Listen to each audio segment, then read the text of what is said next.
Assalamualaikum warahmatullahi wabarakatuh.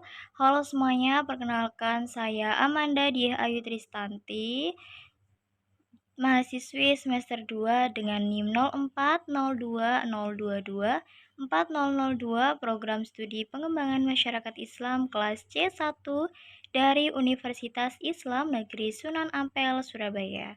Hari ini saya akan sedikit membagikan tutorial mengenai pengolahan data melalui software SPSS untuk statistik sosial. Langkah pertama tentunya teman-teman harus memiliki aplikasi IBM SPSS terlebih dahulu. Selanjutnya, teman-teman bisa buka aplikasi tersebut dan di sini teman-teman akan disuguhkan dengan dua jenis kolom data, yakni data pertama ada data view dan yang kedua adalah variable view. Dan kolom variable view maka kolom pertama yang kita isi di sini bisa lihat ada jenis seperti name, tag, dan lain sebagainya. Untuk tab ini di sini kalian bisa teman-teman bisa isi dengan kolom pernyataan respon-respon di variabel x1 sampai variabel y tadi. Di sini adalah dengan pernyataan atau kolom pernyataan teman-teman semuanya. Saya buat kolom saya seperti ini.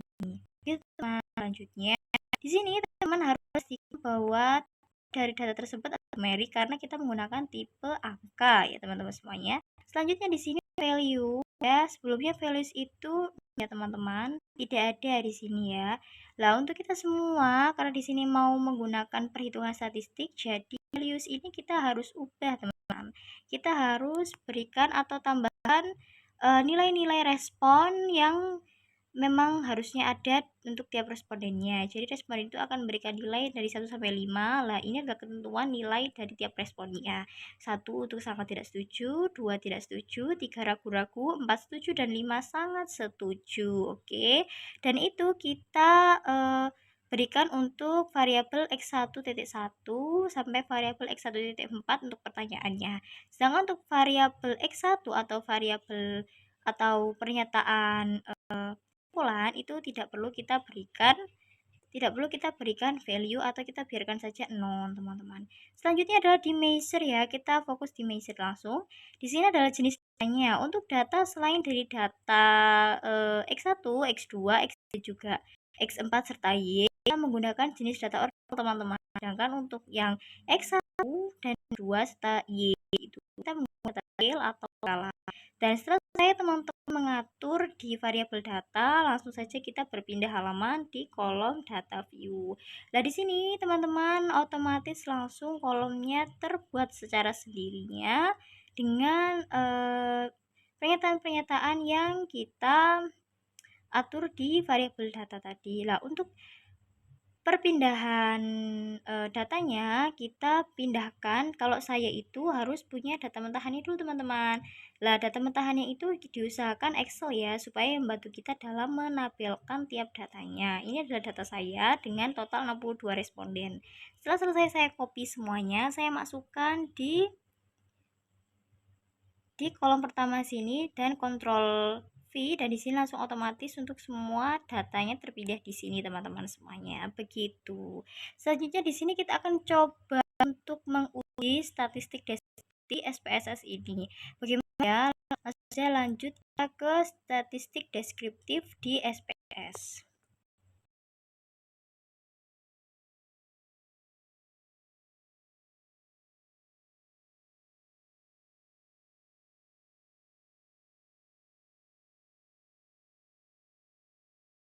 Oke teman-teman, untuk uji statistik deskriptif, pertama-tama kita pilih dulu menu analyze ini teman-teman. Selanjutnya kita ke deskriptif statistik ya, kita pilih yang frekuensi. Nah, di sini akan kolom seperti ini teman-teman. Ini kolom yang dipindahkan ke sini dari kolom awal ini adalah kolom dengan data yang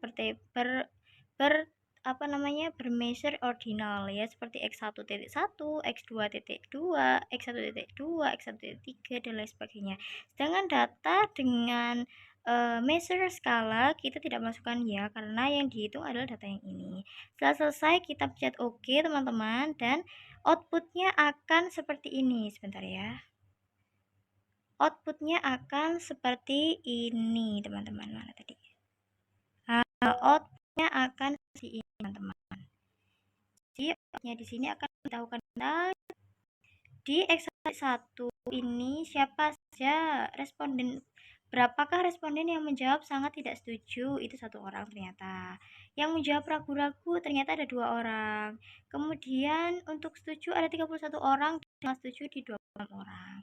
Kemudian setelah kita mengetahui berapa orang yang menjawab di pertanyaan 1 ternyata 1.1 pesanannya sudah diberikan di sini teman, yakni jika 1 orang menjawab di sana tidak setuju itu presentasi besar 1,7%. Kemudian ragu-ragu presentasi 1,3%, dan yang setuju 5,1%, dan yang akhir ada sangat setuju di 3,3%. Jadi total seluruhnya adalah 60% dari keseluruhan respon teman-teman. Itu pun sama seperti data-data yang lainnya di X1.2, di X1.3, di X1.4 sampai di variabel D4 atau penyampaian Y4.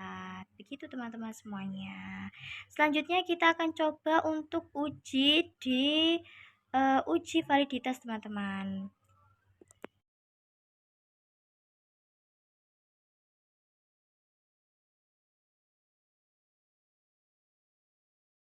Baik, selanjutnya teman-teman kita akan coba uji validitas ya.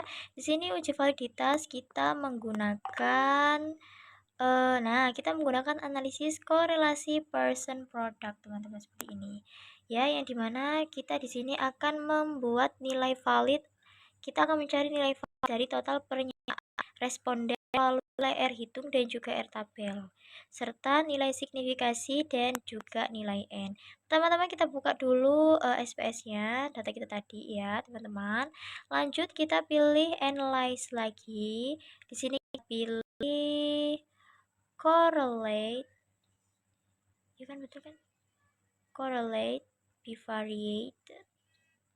Nah, di sini kita langsung pilih aja X1.1, terus X2, pernyataan X2.1, X1.2, X1.3, X1.4, serta X1. Jadi kita buat variabelnya itu variabel X1 terlebih dahulu, selanjutnya X2, X3, X4, baru yang Y. Setelah itu kita pilih correlation coefficients-nya itu person, terus test of significance-nya pakai to tail. Setelah itu, setelah semuanya selesai diatur seperti ini, kita langsung pencet oke. Nanti outputnya akan keluar seperti ini teman-teman. Nah, di sini kita bisa tahu kan person correlate-nya kita berapa, terus nilai signifikasinya berapa, dan nilainya adalah total dari keseluruhan responden kita adalah 60 orang. Jadi nanti yang dicatat di tabel akan sama ya teman-teman, gitu, untuk mencari nilai uji validitas melalui analisis korelasi person product teman-teman, seperti itu. Nah, ini belum saya lengkapi ya teman-teman, setelah ini kita akan lengkapi ya. Selanjutnya kita akan mencari nilai reliabilitas ya teman-teman semuanya. Gimana caranya kita cari nilai reliabilitas? Nah, setelah ini kita akan langsung lanjut ke nilai reliabilitas setelah saya pindah nilai dari hasil output uji validitas. Begitu teman-teman. Oke, halo teman-teman. Selanjutnya kita akan coba untuk melakukan uji reliabilitas menggunakan metode Cronbach Alpha. Di sini untuk teman-teman semuanya caranya gampang sekali. Langsung aja kembali kita klik analyze. Kemudian kita cari yang scale. Scale ini kita pilih, terus kita pilih yang reliability analysis. Nah, di sini akan muncul kembali hal-hal kolom yang seperti ini. Nah, di sini kita tinggal langsung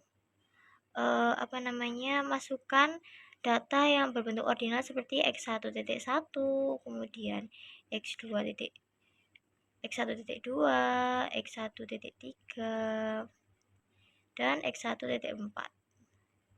Itu saja. Nah, untuk modelnya tetap alpha dan kita satu persatu ya teman-teman, kecuali X1-nya ya. Jadi hanya data ordinalnya saja. Kemudian langsung kita oke dan outputnya akan muncul seperti ini teman-teman. Nah, di sini akan kelihatan Cron batch alpha-nya untuk X1 itu adalah 0,651 teman-teman semuanya. Itu adalah nilai dari Cron batch alpha-nya. Dan untuk mencari yang Crown Batch Alpha X2-nya kita lakukan dengan cara yang sama ya teman-teman, seperti tadi. Jadi kita pilih X1-nya, variabel yang kita pilih adalah X1.1.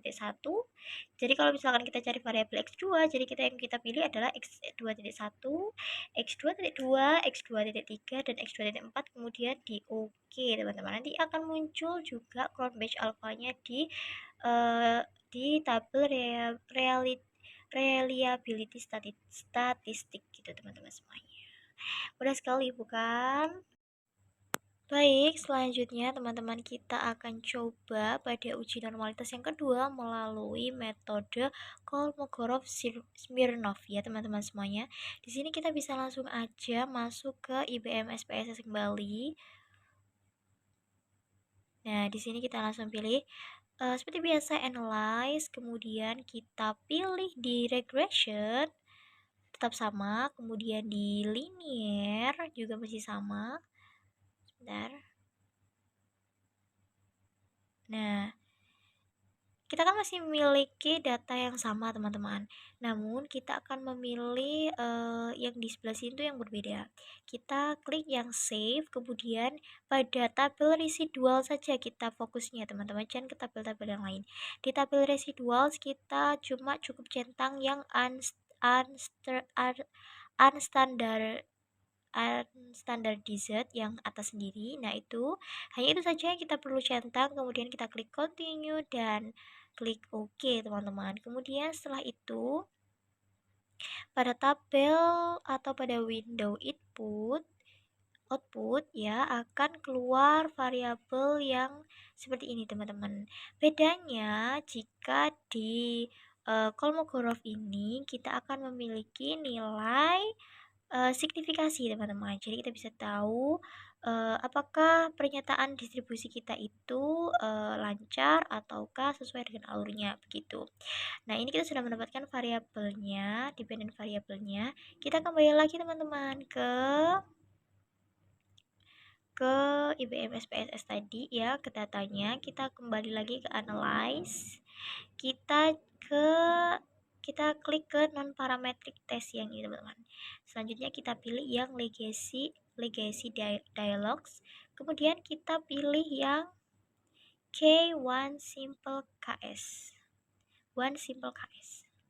Nah, di sini kita masukkan data terbaru kita yakni understandized residualnya.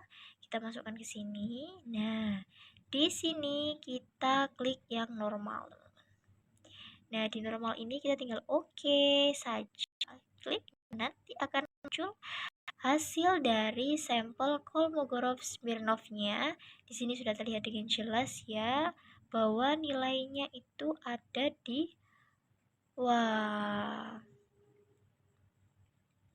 nilainya itu ada di 0,200.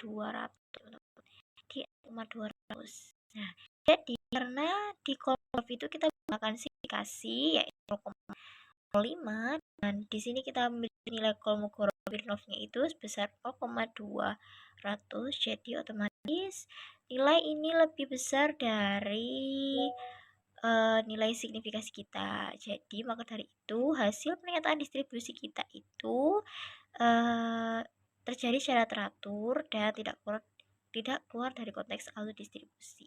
Begitu teman-teman.